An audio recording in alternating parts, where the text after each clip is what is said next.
Amour, désir et aspiration spirituelle, un livre de Célie Maïssel, lu par Jean-Christophe Frézeuil. Le bonheur d'aimer. On peut donner une définition simple de l'amour.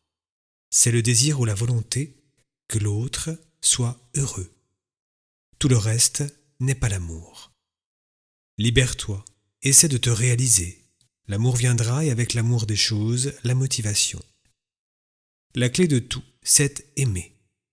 L'amour des autres n'est pas donné. L'amour des autres est une pratique, c'est un effort qu'on fait. Être amoureux n'est pas aimer véritablement, c'est aimer pour soi. Cela n'a rien à voir avec l'idéal de l'amour vrai.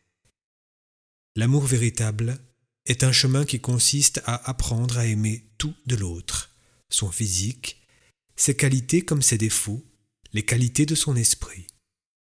Voilà ce que peut être l'idéal de l'amour.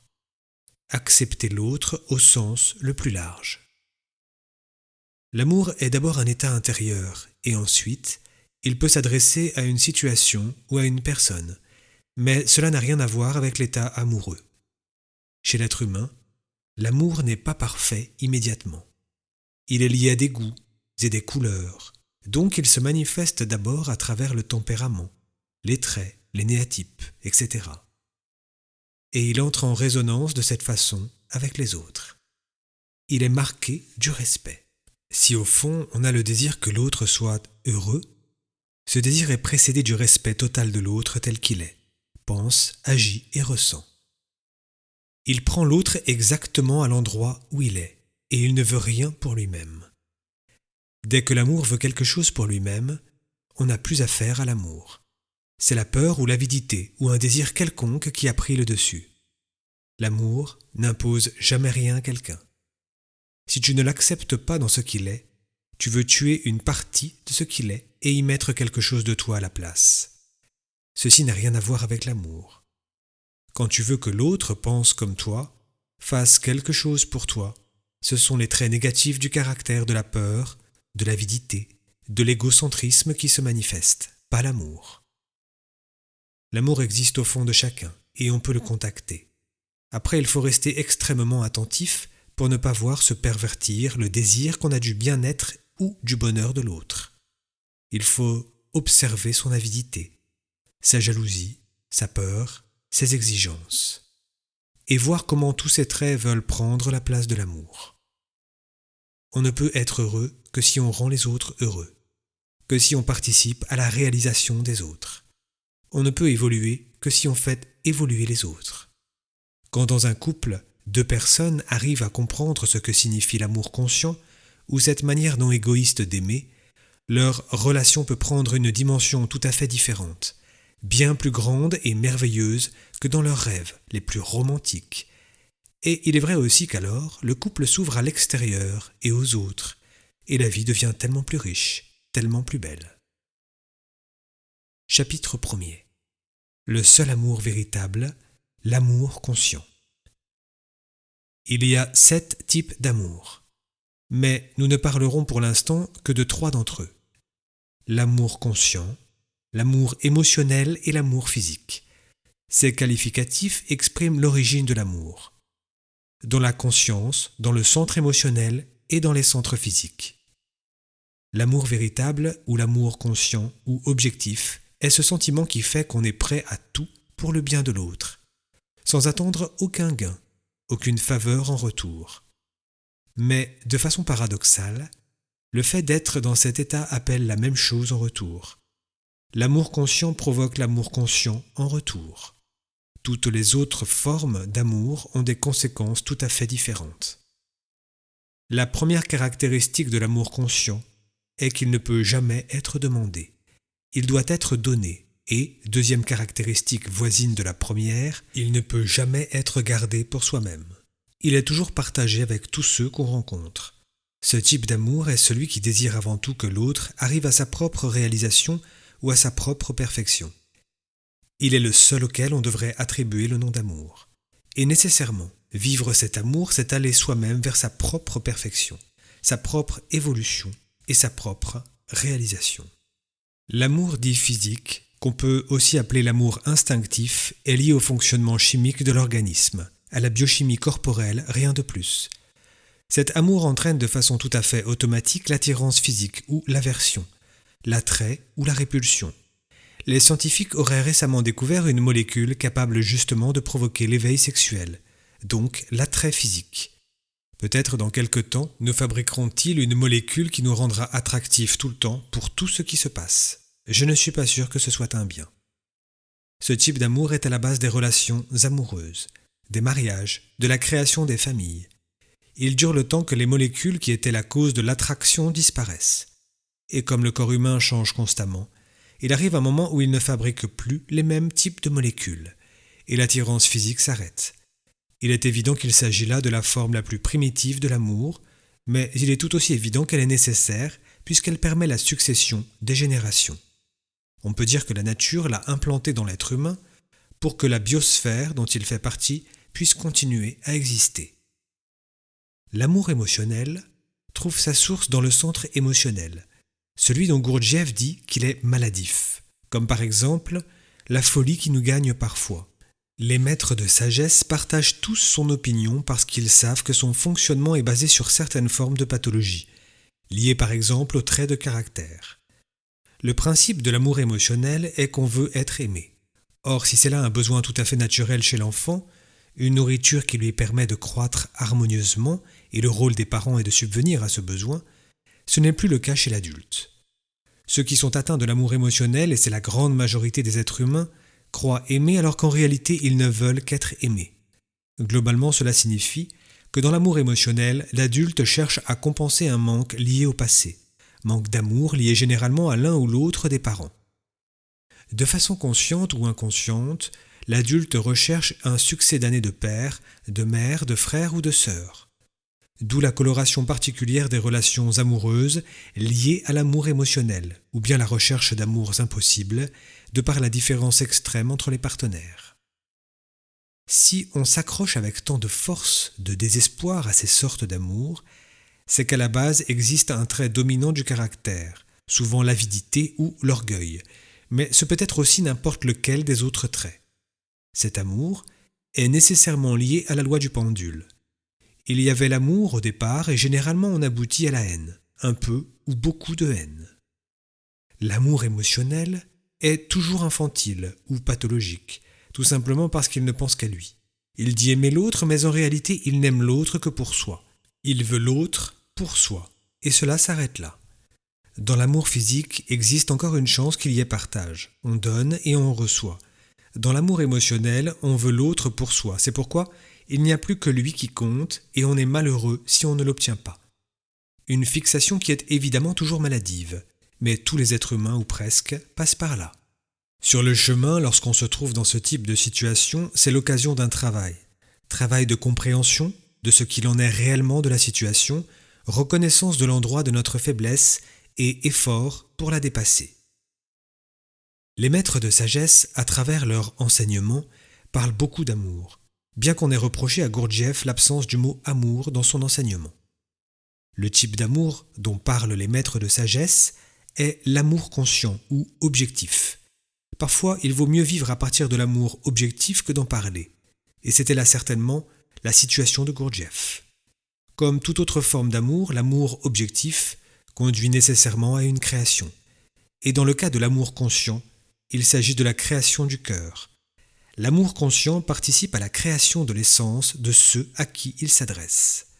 Cette conception de l'amour est évidemment une idée d'enseignement spirituel, une idée d'école, en tout cas une idée issue d'une conscience supérieure. Dans l'amour conçu de la sorte, peu importe ce qui nous arrive à nous, peu importe qu'il y ait ou non amour en retour. Dans l'amour conscient ou objectif, on travaille contre tout ce qui pourrait être émotions inférieures ou désirs égoïstes. Il en est ainsi lorsque le chemin est partagé à deux. Si l'on peut considérer que l'amour physique et l'amour émotionnel sont naturels chez l'être humain, ce n'est pas le cas de l'amour conscient. Il ne peut naître naturellement et pour y accéder, les enseignements sont nécessaires, parce que seuls, ils fournissent les informations et les pratiques qui peuvent le faire naître. Vous vous doutez bien que s'il est facile de saisir intellectuellement ce que peut être ce type d'amour, Il en va tout autrement du passage à la pratique, car il comporte toutes sortes de difficultés que vous commencez à connaître. Pourtant, la pratique de cette forme d'amour supérieur débouche toujours sur une toute autre façon d'aimer, d'aider, de donner et de recevoir. Bien plus belle, bien plus juste, c'est-à-dire sur une toute autre qualité de vie, au-delà de la formation de l'être intérieur, qui est la conséquence logique de cet amour. Pour comprendre la signification et pouvoir pratiquer correctement cette forme de relation à l'autre, qu'est l'amour objectif, il est nécessaire également de comprendre la place qu'occupe l'être humain dans la création et à quoi sert la vie humaine.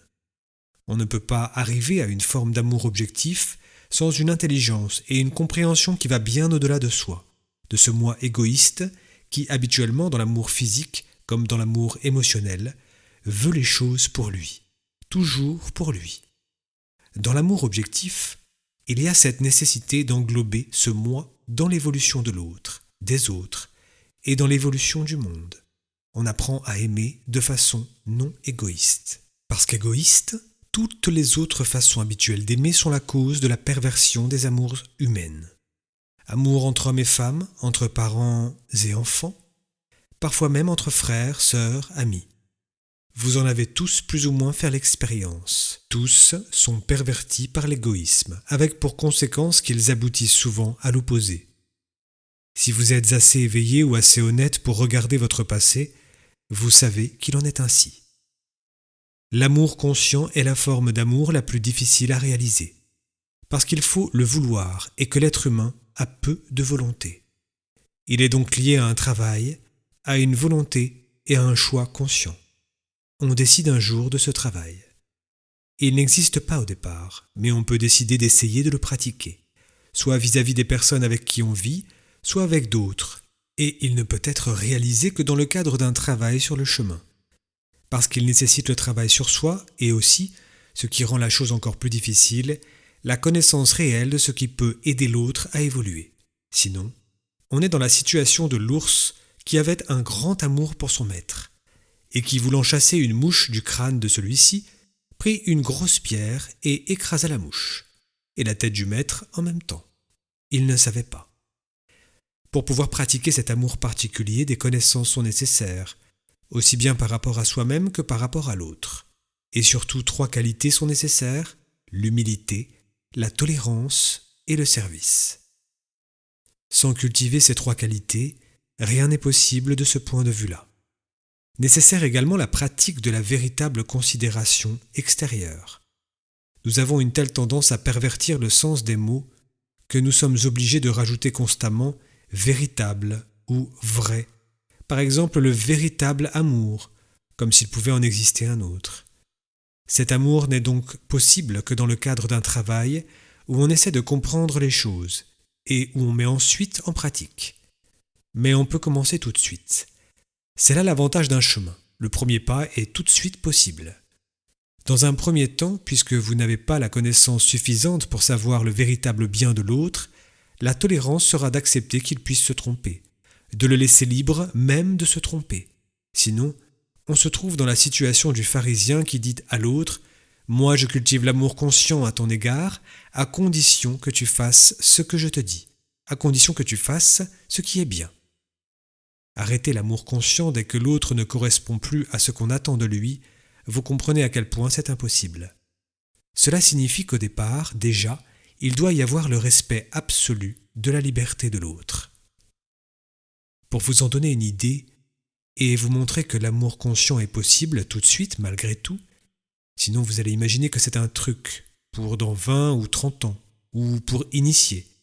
Non, c'est possible aujourd'hui, puisque parfois, certaines pratiques en comportent déjà un peu. Je pense au jardinier qui prend soin d'un arbuste. Il fait tout ce qui est bon pour l'arbuste.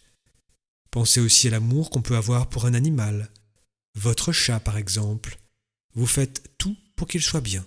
Il vous griffe tous vos fauteuils, il vous casse vos pots de fleurs, vos vases. En plus, il n'est pas encore propre, alors qu'il a déjà 1 an. Et malgré cela, vous faites tout pour son bien-être. Il est vrai que toutes ces choses sont déjà entachées d'un peu d'égoïsme. Peut-être le jardinier attend-il beaucoup de fruits de son arbre. et vous attendez peut-être de la tendresse de la part de votre chat. Mais si vous avez un peu saisi ce que j'ai dit tout à l'heure, vous pouvez malgré tout à partir de là vous faire une idée de ce que représente l'amour objectif. On peut presque dire qu'il consiste à faire les choses, une expression dit cela, pour l'amour de l'art. On n'attend rien, on fait pour la beauté du geste. Et dès qu'on attend quelque chose en retour, on est dans un autre état. Il s'agit d'autre chose. C'est pourquoi il s'agit d'un travail, parce que de façon naturelle, vous attendez toujours quelque chose en retour. Le travail consiste à arriver peu à peu à cette gratuité, ce don sans attente de retour. N'imaginez donc pas que ce soit facile, mais sachez que c'est possible, parce qu'on peut commencer à le faire. Dans ce cadre-là, vous pouvez essayer d'être un exemple pour vos enfants, mais cela va plus loin que ce qu'on entend habituellement par être un exemple. C'est être un exemple à cause de l'enfant, sans rien attendre en retour.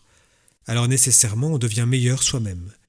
Si vous êtes sincère au départ, et qu'une attente surgit ensuite, c'est le moment du travail. Sinon, ce serait présupposer que vous êtes déjà capable d'amour conscient. Quand vous vous dites « je n'attends rien en retour », vous croyez déjà en être là. Comprenez bien, c'est important. Si vous vous en croyez déjà capable, vous êtes complètement dans l'illusion. Par contre, si vous décidez de faire cela en sachant qu'il va y avoir en vous des remous, soit votre avidité, soit votre orgueil ou autre chose encore, et que vous vous préparez à la lutte, vous êtes dans le travail, car il s'agit d'un travail. À propos d'amour, une précision encore. Nous avons parlé des différents types d'amour et je pense que vous avez compris que dans l'amour, il y a toujours création. Procréation parfois dans l'amour instinctif, cette possibilité existant également au niveau de toutes les autres formes d'amour. Dans l'amour émotionnel, bien qu'il soit toujours destructeur parce qu'immature et infantile, mais aussi dans l'amour conscient, objectif qui peut inclure les deux précédents mais de manière équilibrée. Mais l'amour conscient a surtout comme but la création chez l'autre de l'enfant spirituel, c'est-à-dire d'amener l'autre à sa deuxième naissance, en même temps qu'on avance soi-même vers cette deuxième naissance. Voilà l'élément créatif présent dans l'amour conscient. Il en résulte que, servant à mener l'autre vers cette deuxième naissance, l'amour conscient n'est lié ni à la famille, ni au mariage, ni aux enfants, tout en pouvant inclure chacun de ces éléments. Cet amour-là est caractérisé par le fait qu'il n'exclut rien. Parfois, certains d'entre vous demandent « Aimer vraiment, qu'est-ce que cela veut dire ?» Aimer vraiment, cela implique agir, mais à partir d'une base qui est la connaissance, et non sans savoir pourquoi ni comment. Dans l'amour conscient, on peut dire que l'amoureux, c'est ainsi qu'il faut appeler celui qui aime, l'amoureux connaît déjà à l'avance les désirs ou les besoins de l'être aimé, alors même qu'ils sont encore cachés à celui-ci. Dans l'amour conscient, il y a une intuition profonde des choses. Celui qui aime de cette façon connaît mieux l'autre que l'autre ne se connaît lui-même. Et il est vrai que lorsqu'on commence à pratiquer cette forme d'amour, à force de cultiver le sentiment de considération extérieure, cette intuition, cette connaissance profonde de l'autre s'installe. Pratiquer l'amour conscient est le plus grand cadeau qu'on puisse faire à quelqu'un, parce que c'est permettre à la personne d'y arriver elle aussi, soit dans cette vie-ci, soit dans la suivante. Quand l'élément karmique sera suffisamment compensé, et cela peut être à 20 ans, à 30, à 50 ou 80 ans parfois. Pendant longtemps, les choses ne sont pas possibles. C'est comme si on accumulait une certaine richesse sans pouvoir la dépenser. Ainsi, actuellement, vous entendez cet enseignement. Beaucoup de choses entrent en vous, mais vous n'arrivez à en comprendre réellement et surtout à en pratiquer que fort peu. Mais vous accumulez cette richesse, et un jour, quand la compensation karmique sera suffisamment avancée, cette richesse pourra soudain déborder de vous. Mais aujourd'hui, vous êtes dans la situation karmique que vous avez créée par vos vies passées et il faut que la compensation se fasse. Question. Auditeur. D'après cette description, il semblerait qu'il faille plutôt choisir l'amour physique, l'attirance purement chimique sans y mêler de sentiments. Réponse. Il vaut mieux qu'une relation amoureuse soit à la fois physique, émotionnelle et intellectuelle, et si de plus vous êtes à deux sur le chemin, vous avez là un équilibre complet dans votre relation à l'autre. Nous ne disons pas que le sentiment amoureux soit mauvais. Entendez bien, je suis en train de décrire ce qui se passe lorsque une des sources de l'amour est prépondérante. L'idéal est que l'être humain tout entier participe à ce qu'il fait. S'il faut à tout prix que votre partenaire amoureux ressemble, disons, à Tarzan, et que ce soit là la seule chose qui compte, qu'il soit idiot et sans importance, il y a des équilibres. Ou bien, s'il vous faut un partenaire très attentionné, peu importe à quoi il ressemble physiquement, qui s'occupe de vous toute la journée, qui ne pense qu'à vous apporte des fleurs tous les jours, vous téléphone 3 fois par heure, etc. Il y a un problème relationnel, c'est évident. L'équilibre entre les centres physiques, émotionnels et intellectuels est des plus importants. Auditeur. L'attirance physique est histoire de molécules. Encore faut-il qu'il y ait correspondance entre les partenaires. Réponse. Cela vaut mieux, parce que si vous avez des molécules et l'autre pas, cela risque d'être difficile. Vous allez courir derrière lui, essayer de l'attraper, et lui va s'enfuir. De plus, cette molécule capable de déclencher l'attirance physique ne fonctionnera que sur certains types, puisque c'est également dépendant du type et de la polarité. Donc, vous aurez beau vous asperger de parfums aux molécules sexuelles, vous n'attirerez que ceux qui correspondent à ce type. L'amour instinctif peut être perturbé par l'émotionnel. Plus on est sensible, plus il peut y avoir perturbation. La production de molécules est stoppée. Votre corps arrête de produire les molécules qui attirent l'autre ou qui vous portent à aller vers lui. Nous savons à quel point l'émotionnel a une influence sur le physique. Sur un type tout à fait physique, cela n'aura que peu d'incidence. Auditeur. Vous dites que l'amour conscient appelle obligatoirement l'amour conscient en retour. Or l'être humain n'en est pas capable. J'ai du mal à comprendre comment une personne capable d'amour conscient pourrait en appeler en retour chez quelqu'un qui n'en est pas capable. Réponse. Vous le transformez et vous le rendez capable. Parfois il faut du temps, parce qu'il vous faut à vous-même du temps pour devenir capable. Avec le temps, cette métamorphose a lieu. Mais vous, il est vrai, vous voulez un résultat immédiat. Et de plus, votre intellect s'en mêle tout de suite. Je ne vois pas comment cela est possible. C'est là bien entendu la justification et le tampon pour ne pas commencer, alors que des milliers d'exemples prouvent que cela se passe bien ainsi. On raconte par exemple que dans les prises d'otages, il arrive parfois un phénomène bizarre. Les otages se lient d'amitié avec les preneurs d'otages et commencent à comprendre la cause pour laquelle ils se battent. Et inversement, les preneurs d'otages, qui souvent sont des fanatiques, se transforment et se lient d'affection avec ceux qu'ils ont pris en otage. Un autre cas est celui du geôlier qui devient le complice de son prisonnier, ou pendant une guerre des ennemis qui deviennent amis parce que l'un a séduit l'autre par sa qualité. La force supérieure à l'œuvre dans l'un provoque en retour la même force dans l'autre. Le respect de l'un finit par faire naître le respect de l'autre. Mais en ce qui concerne l'amour conscient, la seule façon de faire l'expérience de ce retour et de comprendre son fonctionnement, c'est de le pratiquer. Travaillez sur l'amour conscient et vous verrez que cela se passe de cette façon. Que vous le compreniez ou non n'a aucune importance. Mais que cela mette en péril votre égoïsme, votre avidité à recevoir plus qu'à donner, votre orgueil qui ne veut pas s'humilier, etc. C'est évident, et il ne va pas manquer de vous inventer toutes sortes de raisons pour ne pas le faire. Auditeur. Pour vivre l'amour conscient, il faut le décider, et cela n'est donc possible que pour une personne en chemin. Réponse. Celui qui veut dépasser son ego et arriver à la paix intérieure ou à la réalisation comprend ce que représente l'amour physique et l'amour émotionnel. Il voit parfois dans la vie leurs possibilités ou même leurs nécessités, mais il sait qu'il doit exister autre chose, et le chemin en indique la voie. C'est une entreprise dans laquelle chacun peut s'engager, mais on ne peut attendre que cette autre chose vienne tout seul. Il ne viendra pas seul. Il ne viendra que si vous le décidez, et c'est bien la raison pour laquelle il est nécessaire d'acquérir certaines connaissances. Sans une forme de sagesse, l'amour ne peut exister ni se développer. Et quand je dis sagesse, c'est bien sûr de connaissances que je parle. Quand, dans un couple, deux personnes arrivent à comprendre ce que signifie l'amour conscient ou cette manière non égoïste d'aimer, leur relation peut prendre une dimension tout à fait différente, bien plus belle, bien plus grande que dans leurs rêves les plus romantiques. Et il est vrai aussi alors que le couple s'ouvre à l'extérieur et aux autres, et la vie devient tellement plus riche, tellement plus belle. Auditeur. Est-ce la seule façon de le réaliser à l'intérieur d'un couple ? Réponse. Non, pas du tout. J'ai dit, si on vit dans un couple, c'est de cette façon qu'il faut faire. Mais l'amour conscient peut se réaliser hors du couple. Il y a même des couples qui sont incapables de vivre ensemble l'amour conscient, et où chacun peut décider de cultiver cette attitude, vis-à-vis d'une autre ou d'autres personnes. L'amour conscient n'implique pas nécessairement, mais ne rejette pas non plus, l'amour physique ou une forme d'amour sentimental. Il peut se vivre hors du couple ou dans le couple, mais il peut tout aussi bien être vécu par des personnes seules, mais pas seules avec elles évidemment. Il faut qu'elles trouvent un objet de leur amour. Chez les soufis, c'est d'abord quelqu'un de son entourage qu'on décide d'aimer de cette façon. Enfant, époux ou épouse, etc.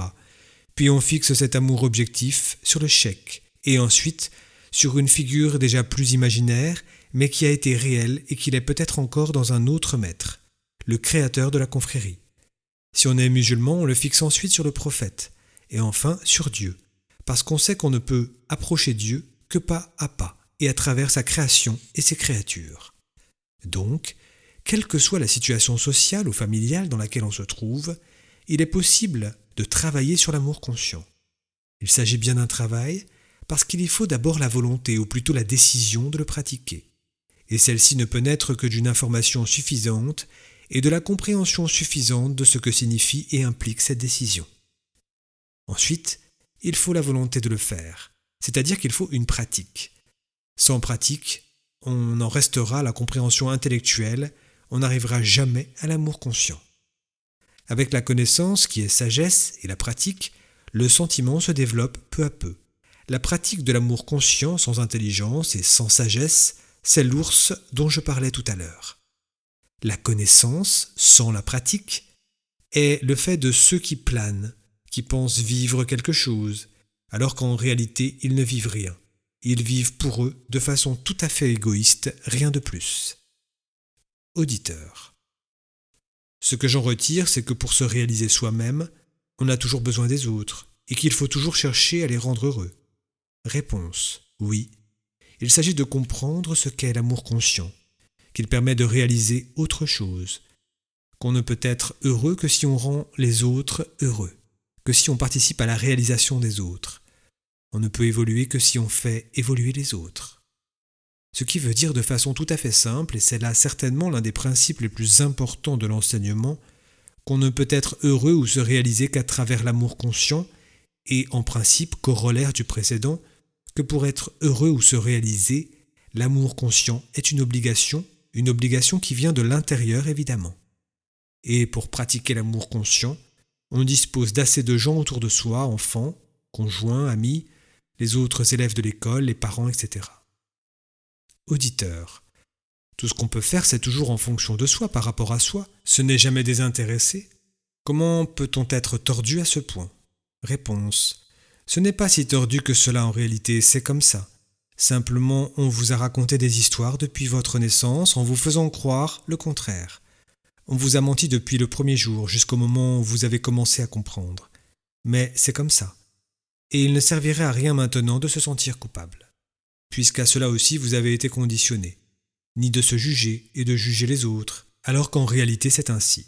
Il faut admettre la chose, il faut accepter l'être humain tel qu'il est, c'est-à-dire égoïste par nature, et s'il veut sortir de cela, il a un travail à faire, c'est tout. Auditeur. En soi, une action peut être d'une grande qualité, bien que sa source n'en soit pas désintéressée. Réponse. Mais cela n'enlève rien aux actions faites à partir d'une impression, donc généralement d'une illusion, d'amour désintéressé. Toutes les actions bonnes que les êtres humains font dans le monde restent une grande qualité, mais sans nécessairement être utiles à l'essence de celui qui les fait. C'est au moins un karma positif qui s'installe, même si la source est l'orgueil, l'avidité, le besoin d'être aimé, etc. Il ne faut pas confondre l'action qui a une importance en elle-même et la source de l'action. Cela ne commence à devenir important que pour quelqu'un qui est sur le chemin. Parce que non seulement il s'oblige à faire des actes bons, mais en même temps il essaie de comprendre la source et de devenir lui-même vraiment meilleur. C'est là ce qui fait la différence entre un être humain ordinaire qui s'implique dans la société et se trouve obligé tant bien que mal, soit par son éducation, soit par la pression extérieure, à se comporter de façon correcte et sociable, et celui qui est sur un chemin à la recherche d'un bien de nature supérieure qui implique aussi la recherche de la vérité. Sur un chemin, on est avant tout un chercheur de vérité, c'est là le mot le plus communément utilisé. Il s'agit de cela avant tout. Le reste est facile. On peut jouer à l'homme bon, on peut même jouer à l'homme sage. La recherche de la vérité a d'autres contraintes. Sans recherche de la vérité, on ne peut développer correctement aucune autre qualité. Tout sera toujours marqué du sceau du serpent dans le paradis qui dit à Ève « Si tu manges des fruits de cet arbre, tu seras comme Dieu. » Et c'est faux. Auditeur. On ne peut être heureux que si on rend les autres heureux. Mais parfois, il faut en passer d'abord par des événements nécessaires qui rendent malheureux. Réponse. C'est le karma, par lequel on peut apprendre ou non. Les choses sont toujours un peu plus compliquées que je ne l'exprime. Le karma joue aussi un rôle et ensuite tout dépend de ce que nous en faisons. Chaque situation difficile est une compensation d'un karma passé, et c'est de plus une occasion de comprendre quelque chose et une possibilité d'évolution, donc de détachement, de non-identification. Auditeur. Pour des personnes qui sont sur un chemin, est-ce une possibilité, quelle que soit la situation, que leur amour soit d'ordre physique ou émotionnel? Réponse. Celui qui vit un amour physique verra cet amour devenir plus plein. Si auparavant c'était beau physiquement, cela le devient davantage encore. Celui qui vivait un amour émotionnel voit peu à peu l'élément stupide de l'amour émotionnel se transformer en quelque chose de beaucoup plus mûr, de plus intelligent et finalement de plus beau aussi. L'amour conscient donne une autre dimension à l'amour physique et transforme, guérit l'amour émotionnel parce qu'il met des émotions de qualité à la place de la folie amoureuse et lui donne une durée, une force et une profondeur en gommant tout ce qu'il peut comporter de négatif. Auditeur. Dans l'amour conscient existe l'intuition des devoirs et des besoins de l'autre. S'agit-il de répondre à ses besoins et de quels besoins s'agit-il? Réponse. On ne peut satisfaire les besoins de l'autre que lorsqu'ils sont soit de nature normale dans la vie, soit de nature supérieure. Quant au reste, la seule attitude qu'on puisse avoir est de laisser l'autre libre. Mais il est évident qu'on ne se soumet pas à une volonté destructrice ou à des désirs farfelus ou dangereux ou anormaux.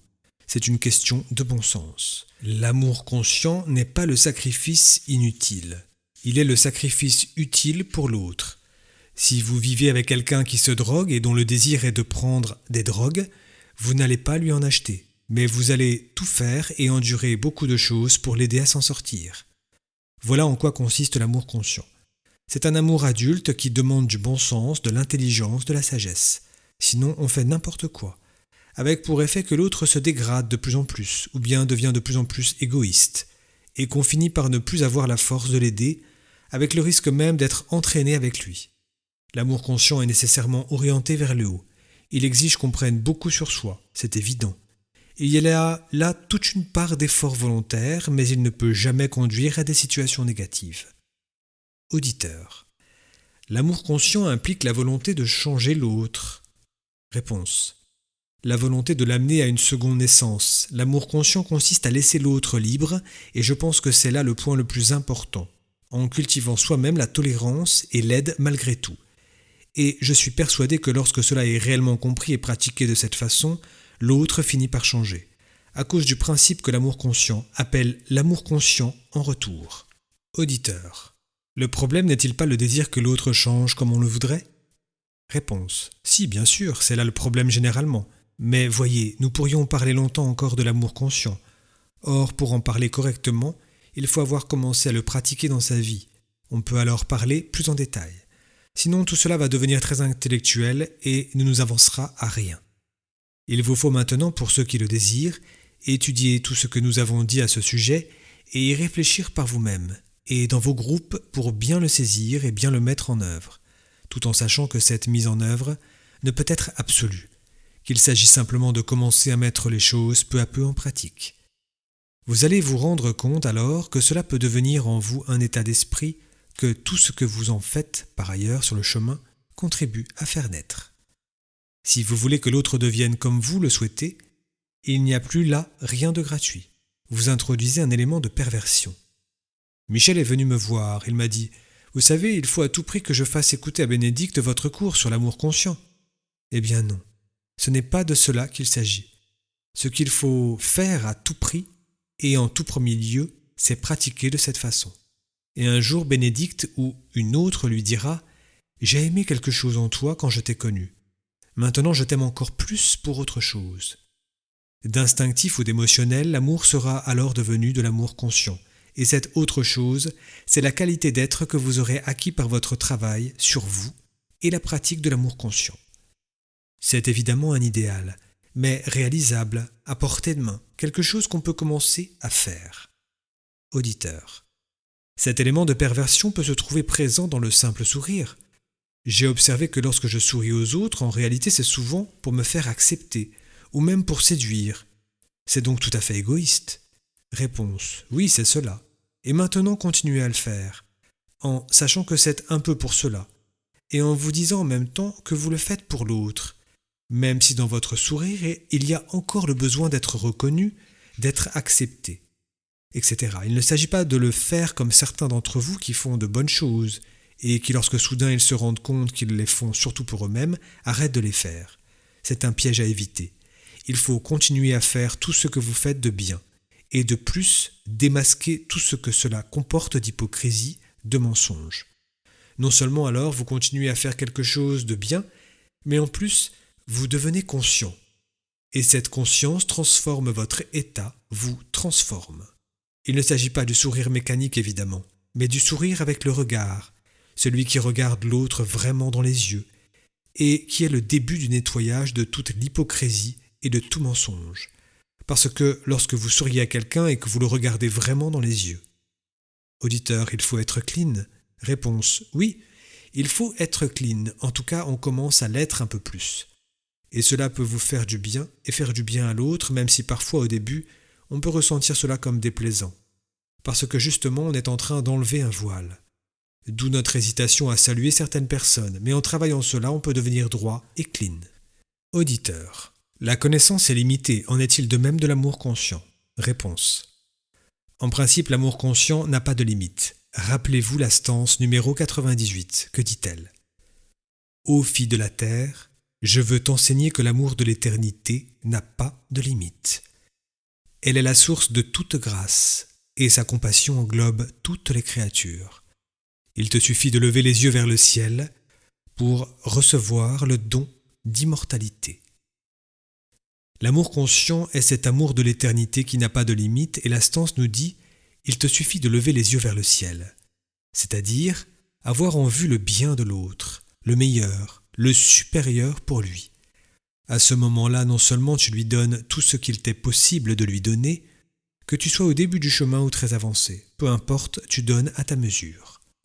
De plus, cet amour n'est pas limité à une seule créature et en même temps il signifie l'immortalité. Même lorsqu'on est prêt à aller en enfer pour l'autre. Auditeur, on ne peut comprendre la mort du Christ qu'à partir de l'amour conscient.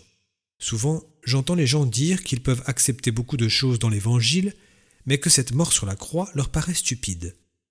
Réponse. Moi, je connais des cas de mères qui sont mortes pour leur enfant, de pères qui se sont sacrifiés pour leur famille.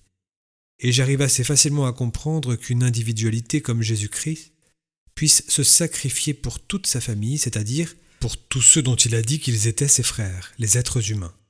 J'arrive assez facilement à le comprendre et les gens ignorants dont vous parlez le comprendraient aussi si vous leur expliquiez simplement de cette façon. Auditeur, le but du chemin est de faire naître l'amour véritable en soi qui seul peut nous faire évoluer vers un niveau supérieur. Comment commencer à le faire naître en nous? Réponse. Vous savez, le tout doit mener, les bouddhistes disent, à la compassion. Les chrétiens disent à l'amour. Mais vous ne connaissez pas le véritable amour, l'amour conscient. Celui-là, il faut que vous le fassiez naître par votre travail.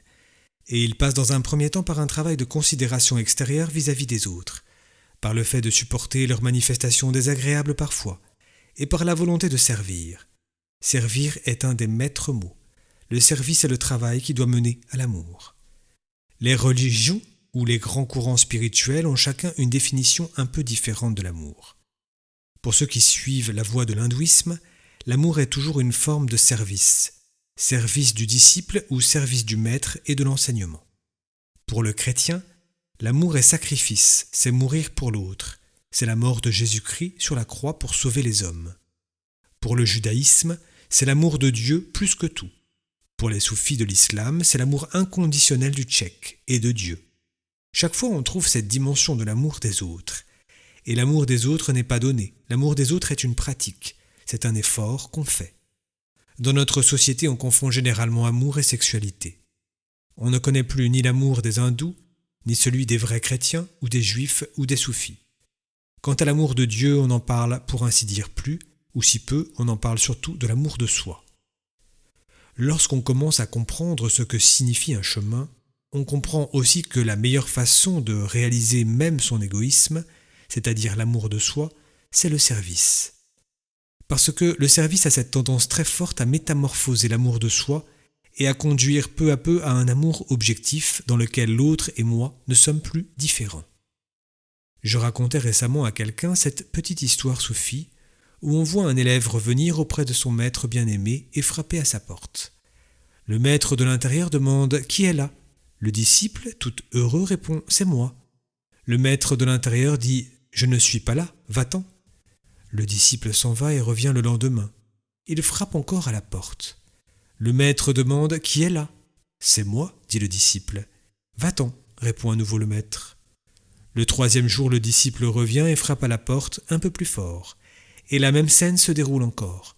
Quelques jours plus tard, l'élève revient une nouvelle fois et frappe tout doucement à la porte. C'est presque une caresse. Le maître demande « Qui est là ?» Le disciple répond « C'est toi » et la porte s'ouvre. C'est cela l'amour selon les soufis.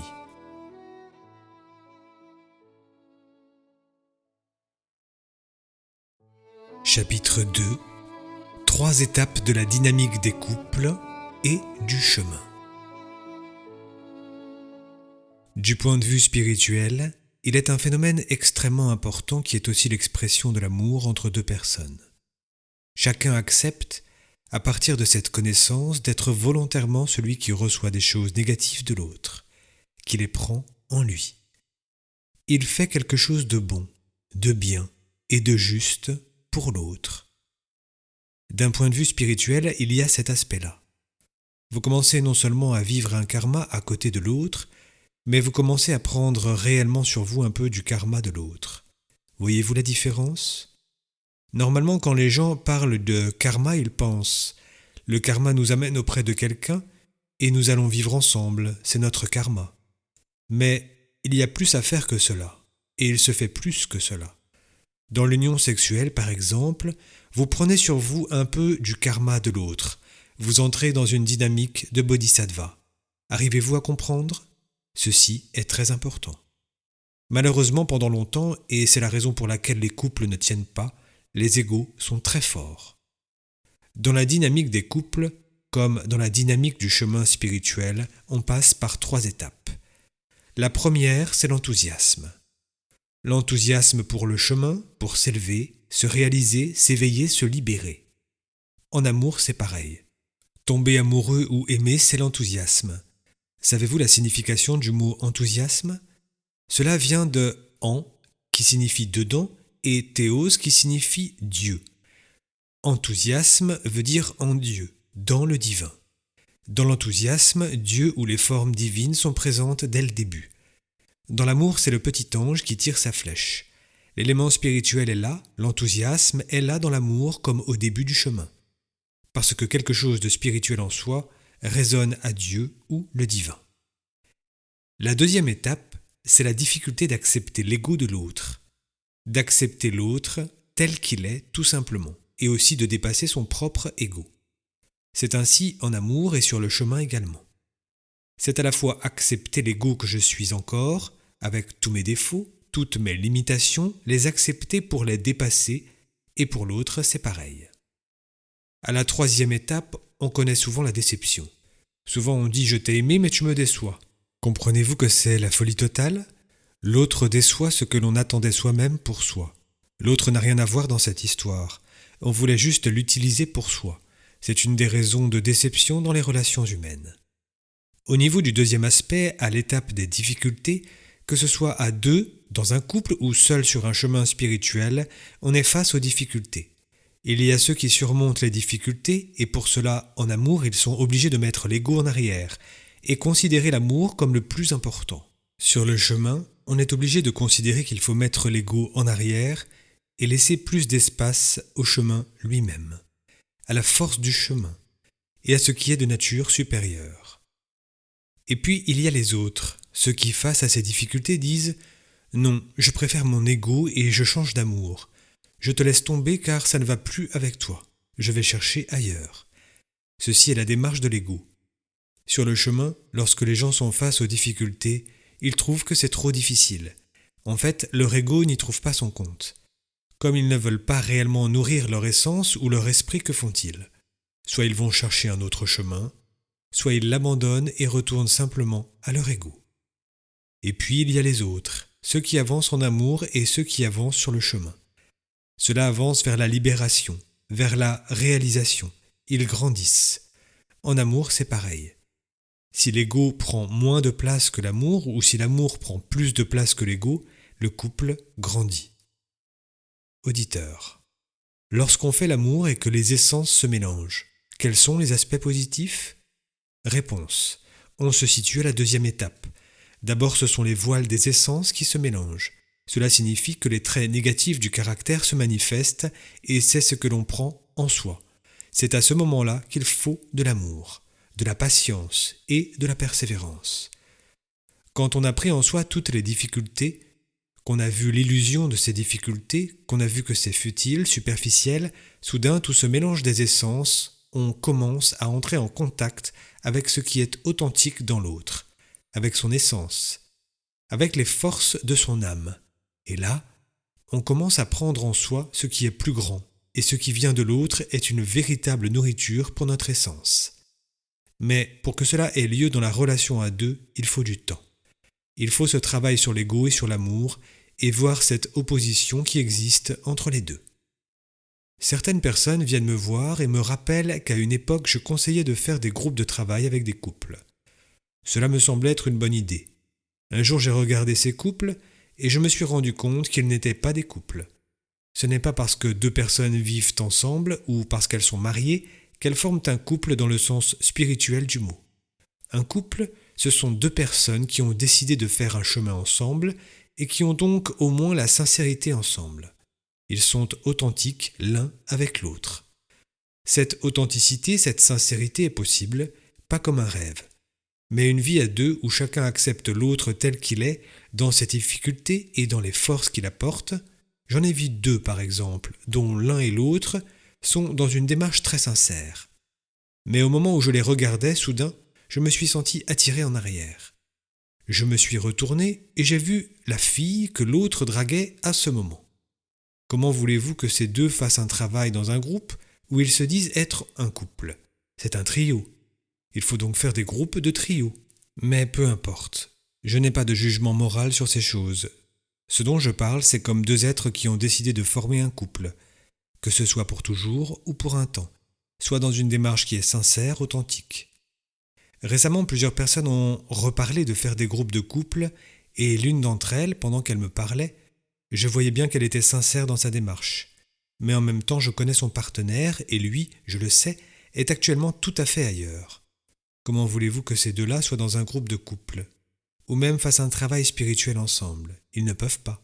Ils ne peuvent que le faire chacun de leur côté. Ils peuvent le faire parallèlement.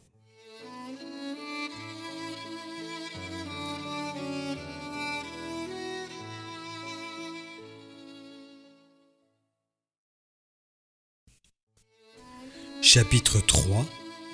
4 façons de vivre en couple. Les derviches disent qu'il y a 4 façons de vivre ensemble en couple. De corps à corps, de sensation à sensation, de cœur à cœur et d'âme à âme. La première, c'est de vivre uniquement une relation de corps à corps, où chacun ne voit que son plaisir, ce qui lui fait du bien à lui. Dans la société moderne, globalement, c'est comme cela aujourd'hui. Chacun ne vit avec l'autre que pour son plaisir, et quand cela ne marche plus, on part. Ce sont les énergies du monde minéral qui agissent là. Chaque chose est bien séparée. Ils ne peuvent pas se mélanger, s'interpénétrer, réellement, juste physiquement. Chacun agit en fonction de ce qu'il pense être bon pour lui, et quand quelque chose ne lui convient pas, même si cela peut profiter à l'autre, il ne va pas le faire parce qu'il ne le sent pas bon pour lui, pas bon pour son bien-être, son confort, etc. Beaucoup de couples vivent à ce niveau-là. souvent en conflit de plaisir ou de confort. Le deuxième niveau de la vie de couple, les derviches appellent cela la relation de sensation à sensation, comme dans le monde végétal. Ce sont deux êtres qui, tous les deux, suivent leur bon plaisir, mais qui tiennent compte déjà l'un de l'autre. Ils n'agissent pas aux dépens de l'autre. Ils ne vont pas entrer en conflit avec l'autre pour leur bon plaisir. Ces deux-là suivent un chemin parallèle. Ils parlent de ce qu'ils vivent et ils n'entrent plus en conflit à propos de ces choses. Ils en parlent et ils acceptent de suivre des voies différentes.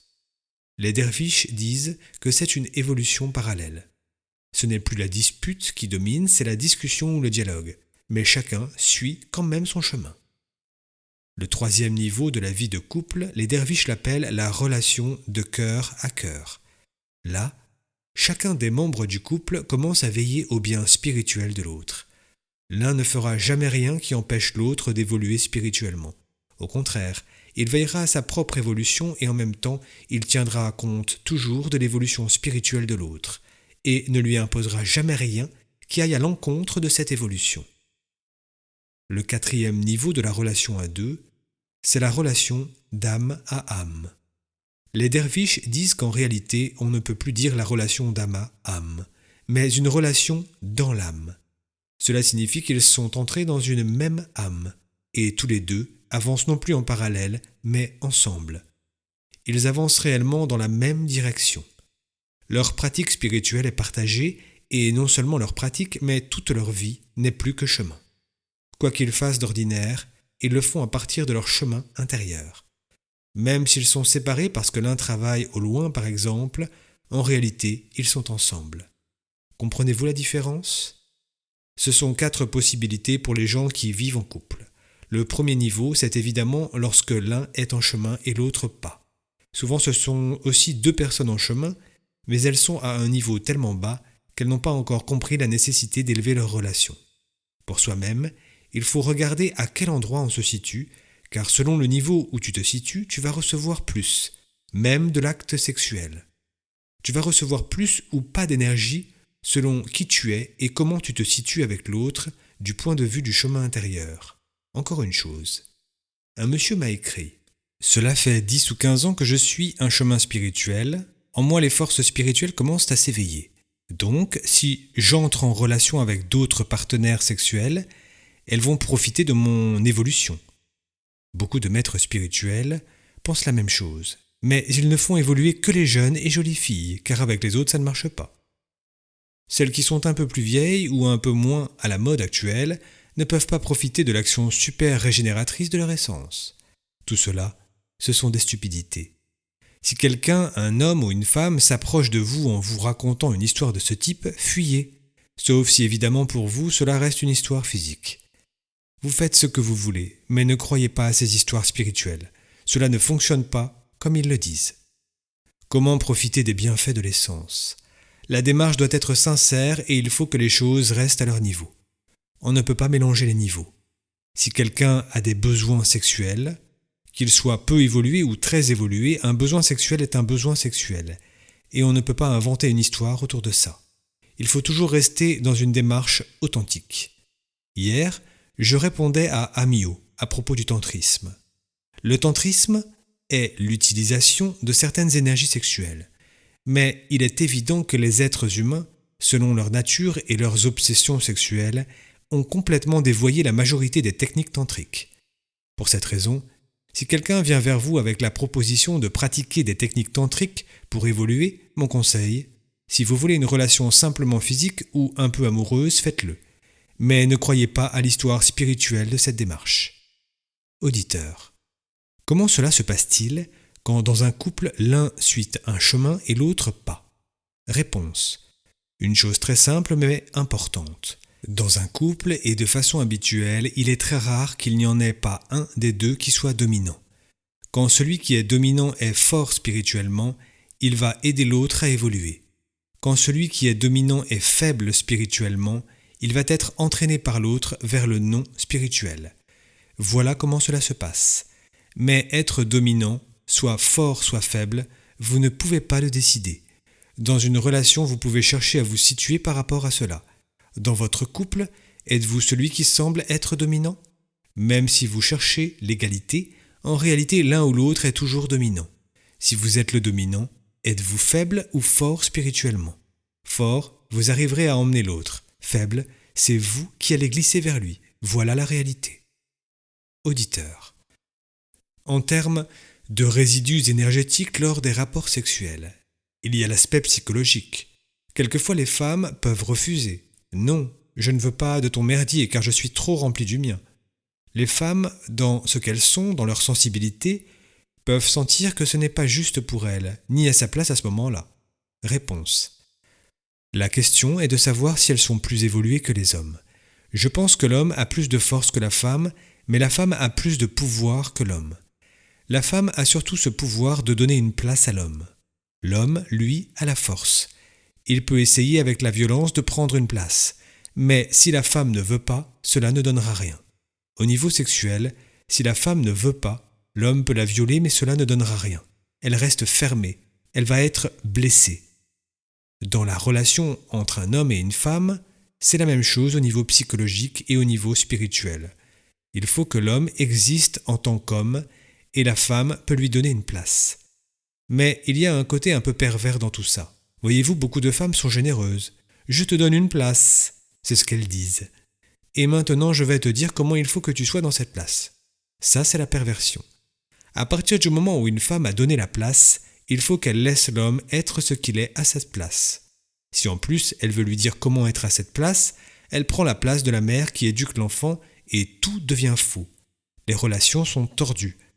Tandis que l'homme, s'il est dans sa force et s'il ne prend pas sa place, il perd sa force. Voyez-vous les différences entre les hommes et les femmes? La force est donc du côté des hommes et le pouvoir du côté des femmes. Dans les relations de couple, il y a également une chose très curieuse. Souvent, les hommes partent à leur travail. Ils partent au loin, à leur club, au bistrot, ou voir leurs copains, etc. Et souvent, les femmes se plaignent de leur absence.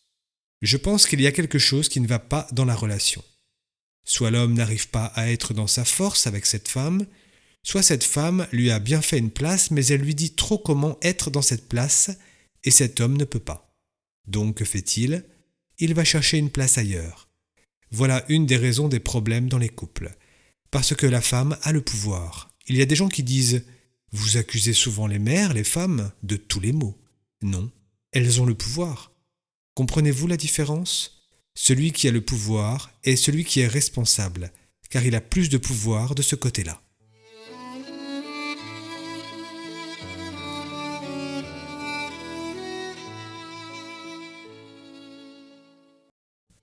Chapitre 4. Les 5 étapes de la relation.